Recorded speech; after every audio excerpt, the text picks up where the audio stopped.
Hi guys, Assalamu alaikum and welcome back to another episode and I'm here to make your life easy अगर आप चाहें तो। आज का टॉपिक है, एक फिक्रा था, हमने छोटे होते पढ़ा था, बल्कि शुरू से पढ़ते आ रहे हैं। लाइफ इज़ नॉट फेयर या फिर लाइफ इज़ फेयर। ये दोनों सवाल हैं, ये दोनों क्वेश्चंस हैं, दोनों की अपनी अपनी एक्सप्लेनेशंस हैं और दोनों को ही दो तरह के लोग डिफेंड करते हैं। आज की वीडियो में आपको ये पता चलेगा कि लाइफ फेयर है या नहीं है, यानी ज़िंदगी में हमारे साथ जो कुछ भी होता है जिसमें हमारा कोई कंट्रीब्यूशन नहीं होता, जिसमें हमारा कोई रोल नहीं होता, वो जो कुछ भी हमारे साथ होता है वो फेयर है या नहीं है, जानेंगे आज इस वीडियो में।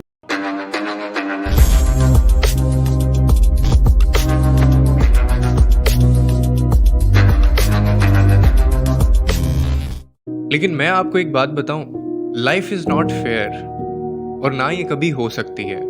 मेरे पास दो एग्जाम्पल्स हैं, रियल लाइफ प्रैक्टिकल एग्जाम्पल्स, और जब ये एग्जाम्पल्स मैं आपको दूंगा तो ये साबित होगा कि लाइफ फेयर नहीं है और ना ये कभी हो सकती है। और जब मैं ये एग्जाम्पल्स आपको दूंगा, आप भी अपनी लाइफ में उन लोगों को रिलेट कर पाएंगे कि हाँ यार, ये तो मैंने भी देखा है। मैं भी एक ऐसे शख्स को जानता हूँ जिसके साथ बिल्कुल ये सेम केस हुआ है। एक ऐसा शख्स था जो तकरीबन 40 साल से स्मोकिंग करता था, बल्कि अभी तक वो कर रहा है और अब काफ़ी बुजुर्ग हो चुका है।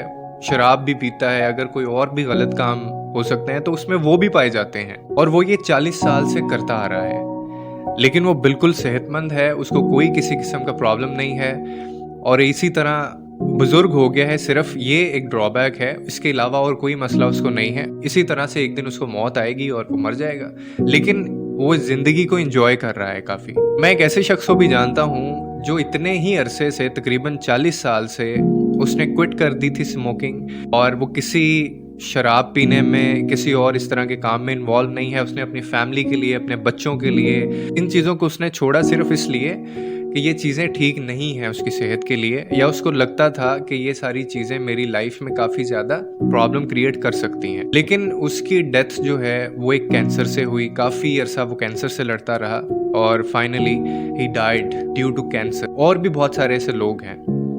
अब यहाँ पे जो आप कहते हैं कि लाइफ को फेयर होना चाहिए, हो गई लाइफ फेयर? कहाँ गई लाइफ की फेयरनेस? बहुत सारे ऐसे लोग हैं, there are some other cases, आपके पास और केसेस भी होंगे। कितने सारे करप्ट लोग होते हैं, वो सारी ज़िंदगी लोगों का माल खाते हैं, उनका हक खाते हैं, मारते हैं, और उसके बाद वो कुछ भी नहीं होता, कोई उनको पकड़ नहीं पाता और वो बहुत लाइफ में एंजॉय कर रहे होते हैं। बहुत सारे ऐसे लोग हैं जो लोगों का बहुत भला करते हैं, लेकिन उनके साथ बुरा होता है।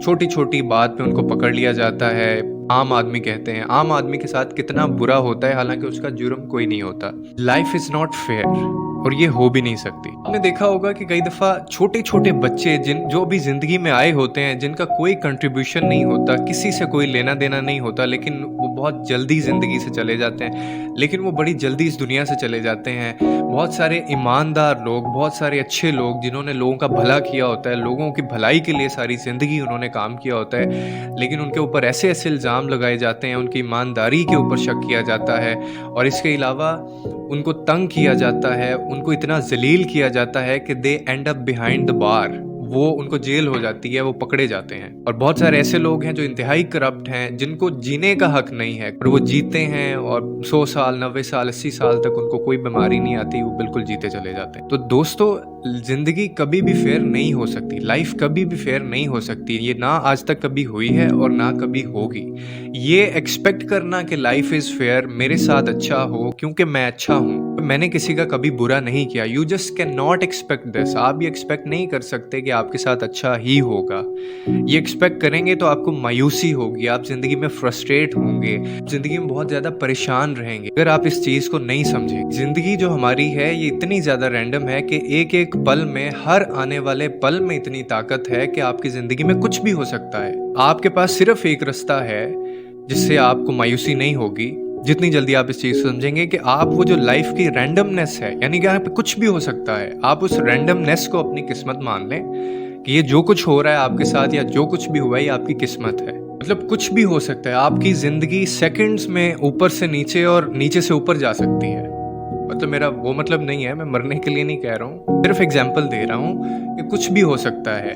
हर वक्त में, हर पल में इतनी ताकत है, तो इसलिए उस रैंडमनेस को एक्सेप्ट करें और उसकी रिस्पेक्ट करें, जो लाइफ की जो रैंडमनेस है, यानी कुछ भी हो सकता है यहाँ पे, ठीक है। अब इसमें डरने की ज़रूरत नहीं है कि मेरे साथ क्या होगा, मेरे घर वाले तो नहीं मुझे छोड़ देंगे, मैं फेल हो जाऊँगा, मुझे नौकरी से निकाल देंगे, मैंने अगर ये ना किया तो क्या होगा, मैं अगर ये करूँगा तो फिर फेलियर आ जाएंगे, मैं ये नहीं कर सकता, मैं वो नहीं कर सकता। आप सिर्फ एक काम कर सकते हैं और वो है कि आप मेहनत करें और पूरे दिल से मेहनत करें और उसके बाद लाइफ के ऊपर छोड़ दें। वो जिस तरह की भी सिचुएशंस, वो जैसे भी चैलेंजेस आपके सामने लेके आए, अब आपको उन चैलेंजेस को हैंडल करना है, उनको टैकल करना है और उनको पास करना है, उनसे होके गुजरना है आपने। तो माय एडवाइस इज, ये सारी बेकार की बातें, ये सारी फजूल की चीज़ें हैं कि ऐसे ही बंदा फजूल में डरता रहे कि मेरे साथ पता नहीं क्या होगा, मुझे घर वाले मुझे छोड़ तो नहीं देंगे, मुझे जॉब से अगर निकाल दिया तो मैं क्या करूँगा, मैं अपना घर कैसे चलाऊँगा, मैं अगर फेल हो गया तो मेरे साथ क्या होगा।